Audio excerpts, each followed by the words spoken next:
हाँ भी इंडिया वालों, आपको गुड न्यूज़ मिल गई होगी कि अब इंडिया और यूके की जो डील होगी अब उसमें आप यूके में आ सकोगे। इसमें मैंने पूरी वीडियो बना दी है यूट्यूब पे और मैं कोशिश करूँगा कि आपको सारी इन्फॉर्मेशन बता दूँ और आप उस इन्फॉर्मेशन को यूटिलाइज़ कर सकें।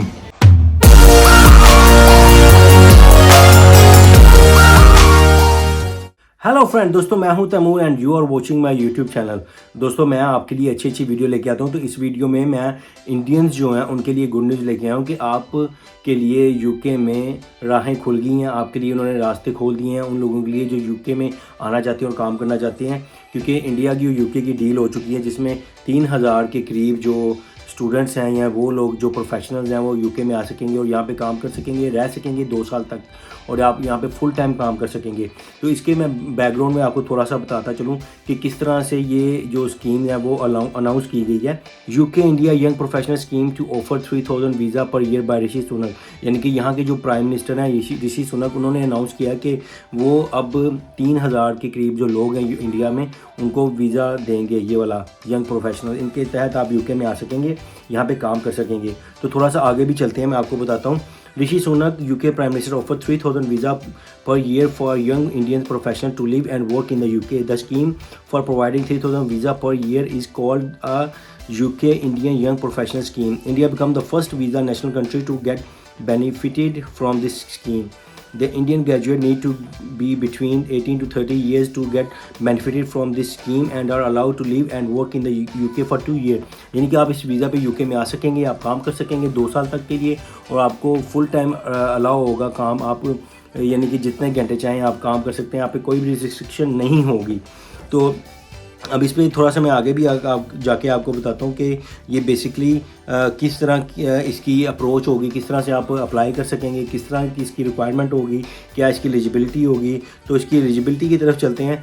और ये वीज़ा यूके पहले भी अनाउंस कर चुका है हांगकॉन्ग के लिए, ताइवान के लिए और भी कंट्रीज़ के लिए, लेकिन इंडिया के लिए फ़र्स्ट टाइम अनाउंस किया गया है कि इंडियंस लोग भी यूके में आ सकें। तो चलिए इसकी एलिजिबिलिटी की तरफ चलते हैं, इसकी क्राइटेरिया देखते हैं कि कौन कौन से लोग अप्लाई कर सकते हैं और किस तरह से आप अप्लाई कर सकते हैं। तो सबसे पहले आप gov.uk वेबसाइट पे जाएंगे। वहाँ पे अगर आप इसकी स्कीम पे जाएं, यानी कि इनकी यूथ मोबिलिटी स्कीम वीज़ा पे जाएंगे आप, तो वहाँ पे इसके बारे में तमाम इन्फॉर्मेशन होगी। तो मैं सबसे पहले एलिजिबिलिटी क्राइटेरिया देखूंगा, एलिजिबिलिटी क्राइटेरिया में आप कैसे अप्लाई कर सकते हैं। अगर आप यहाँ पे नीचे आएंगे तो यहाँ पे इधर इन्होंने एक पॉइंट लिखा हुआ है कि अभी तक ये वीज़ा ओपन नहीं हुआ। India young professional scheme, do not use this page to enter the ballot for the India young professional scheme, the ballot for Indian national is not open yet. यानी कि ये वीज़ा जनवरी में open होगा। और इसकी मैं आपको एक और बात बताऊँ, ये 48 आवर्स के लिए सिर्फ ओपन होगा। यानी कि जब ये ईमेल पे आपको मैं आगे जाके बताऊंगा, ईमेल में आपको एक्सेस दी जाएगी, उस ईमेल पे आपने जाना है, उस ईमेल पे जाके आपने एप्लीकेशन फॉर्म फिल करना है, अपनी डिटेल डालनी है और 48 आवर्स के अंदर ही आपने वो अप्लाई करना है। अगर आप 48 आवर्स से लेट हो जाओगे तो वो आपकी एप्लीकेशन सबमिट नहीं करेगा, यानी कि वही लोग अप्लाई कर सकेंगे जो 48 आवर में यहाँ पे पहले अप्लाई कर देंगे। तो इसके लिए पैसे क्या चाहिए होंगे, आपको क्या रखना होगा। You must have at least 2530 pound in your bank account to show you can support yourself in the UK. You need to have the money available for at least 28 days in a row. 828 must be within 31 days of applying for this visa. यानी कि आपके जब आपने ये visa apply करना है तो आप उसके लास्ट 28 डेज़ में आपके अकाउंट में 2530 पाउंड होने चाहिए। यानी कि 2530 पाउंड के इक्वलेंट अगर रकम होगी, अगर आप इंडिया में अप्लाई करते हो तो उसकी आप कन्वर्ट कर लें इंडिया में, उसके क्या प्राइस बनते हैं, उस अमाउंट को आपको अपने अकाउंट में रखना है और फिर आप अप्लाई कर सकेंगे इस वीज़ा के लिए। चलिए अब सबसे पहले मैं आपको बताता हूँ कि आपने स्टेप बाय स्टेप किस तरह से ये एप्लीकेशन फॉर्म फिल करनी है। तो आपने सबसे पहले मैं आपको बताता चलूँ, अपनी स्क्रीन पर भी मैं शो कर देता हूँ कि कौन कौन से लोग इसके लिए एलिजिबल होंगे। तो ओवरव्यू में जाते हैं। You can apply for youth mobility scheme visa if you want to live and work in the UK for up to 2 years और एज बिटवीन 18 and 30, यानी कि आपकी उम्र 18 से 30 साल के दरमियान होनी चाहिए। And TB test and police certificate, यानी कि आपका टीबी टेस्ट क्लियर होना चाहिए और आपका पुलिस सर्टिफिकेट भी क्लियर होना चाहिए, वो भी आपके पास होना चाहिए जब ये आप अप्लाई करोगे। Have 2530 pound in your account, यानी कि आपका 2530 पाउंड के इक्विवेलेंट जो भी इंडियन रुपीज़ में अमाउंट होगी आपके अकाउंट में होना चाहिए। Have certain types of British nationality और आर फ्रॉम सर्टेन कंट्रीज और territories listed in the eligibility requirement, यानी कि आपके पास जो इन रिक्वायरमेंट लिस्ट में जो भी कंट्रीज़ होगी आप उस कंट्रीज़ में अप्लाई कर सकोगे, और ये कंट्री लिस्ट में इंडिया भी शामिल हो चुका है और ये जनवरी में एप्लीकेशन खुलेगी। This visa has replace the youth mobility scheme, तो यानी कि इस वीज़ा यंग प्रोफेशनल स्कीम है, इसको यूथ मोबिलिटी स्कीम जो वीज़ा है उसको रिप्लेस किया, यानी कि एक ही नाम है, बस एक ही इनके काम है, सिर्फ नाम चेंज किया हुआ है। तो अगला स्टेप में मैं आपको ये बताऊंगा कि आप इस वीज़ा पे आके क्या काम कर सकते हो और क्या काम नहीं कर सकते। You can study for some courses you will need an academic technology approval scheme certificate, यानी कि आप स्टडी कर सकते हो और academic technology approval study scheme के अंडर ही इसमें आपको वही कोर्सेज या वो सर्टिफिकेट आप अप्लाई कर सकते हो जो इस स्कीम के अंडर आती होंगे। वर्क इन मोस्ट जॉब, आप काफ़ी ज़्यादा जॉब्स में काम कर सकते हो इस वीज़ा पे अगर आप आते हो। Be self employed and set up a company as long as your premises are rented, your equipment is not worth more than 5,000 pound and you do not have any employees, यानी कि आप self employed भी काम कर सकते हैं। और इसकी रिक्वायरमेंट ये होगी कि आप के पास जो भी इसकी रिक्वायरमेंट है, आपकी बिल्डिंग रेंटेड होनी चाहिए, 5,000 से ज़्यादा आपके इक्विपमेंट महंगे नहीं होने चाहिए और ना ही कोई स्टाफ होना चाहिए, तो फिर आप सेल्फ एम्प्लॉयड भी काम कर सकते हैं। और क्या काम आप नहीं कर सकते इस वीज़ा पे वो भी यहाँ पे लिखा हुआ है। Work as a professional sportsman, यानी कि आप स्पोर्ट्समैन नहीं काम कर सकते, एज अ स्पोर्ट्समैन कोई भी फील्ड में आप काम नहीं कर सकते। एक्सटेंडेड योर स्टे, आपका 2 साल से ज़्यादा आप स्टे यहाँ पे नहीं कर सकते। गेट पब्लिक फंड, यानी कि पब्लिक फंड्स भी आप नहीं ले सकते, यानी कि जो बेनिफिट्स वगैरह पे आप एक्सेस नहीं कर सकते, गवर्नमेंट फंड नहीं ले सकते।